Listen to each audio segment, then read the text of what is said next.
बातमी पुण्यातून पुण्याच्या कोंढव्यातील गोळीबार प्रकरणी 4 आरोपींना खेड शिवापूरमधील दर्गा परिसरातून अटक केली आहे। 2 आरोपी अल्पवयीन असल्याची माहिती आहे। आरोपींनी वापरलेलं पिस्तूल हत्यारं जप्त करण्यात आली आहे। या गोळीबारात गणेश काळेचा मृत्यू झाला होता आणि आता याच प्रकरणी 4 आरोपींना अटक करण्यात आल्याची माहिती सध्या समोर येते। कोंढव्यातील गणेश काळे हत्या प्रकरणी मोठी अपडेट सध्या समोर येते। 4 आरोपींना दर्गा परिसरातून अटक करण्यात आल्याची माहिती सध्या समोर येते। यातले 4 आरोपी अल्पवयीन असल्याची माहिती आहे।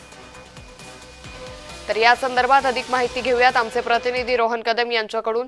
रोहन, आता गणेश काळे हत्या प्रकरणी 4 आरोपींना दर्गा परिसरातून अटक केली आहे, काय अधिक माहिती? अंकिता, अगदी बरोबर आहे। खरं तर रात्री हा ऍक्सिडेंट झाल्यानंतर हा खून झाल्यानंतर लगेचच जे आहे ती पुणे पोलिसांनी कारवाई करायला सुरुवात केलेली होती आणि काहींना संशयित म्हणून ताब्यात देखील घेतलेलं होतं।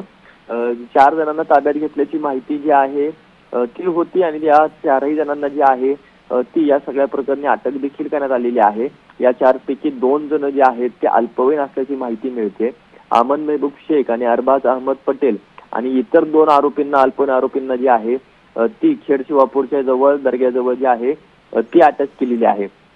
सगळ्यात महत्त्वाची बाब पुन्हा एकदा हीच आहे की आंदेकर विरुद्ध सोमनाथ गायकवाड असा हा सगळा सामना आहे का? कारण का आंदेकर ज्या तुरुंगामध्ये आहे त्याच तुरुंगामध्ये आणखी एक कोंढव्यातील असाच भाई जो की वेगवेगळ्या गुन्ह्यांमध्ये आतमध्ये आहे त्याच्या टोळीकडून हे झालं आहे का? आणि त्यातून देखील अल्पवयीन मुलांचा वापर जो आहे तो मागील काही दिवसांपासून आपण सातत्याने पाहतोय की बंडू आंदेकरांकडून अशा प्रकारे गुन्हेगारीला बळ दिलं जातं आणि अल्पवयीन आरोपींचा उपयोग करून अशा प्रकारचे खून घडून आणले जातात।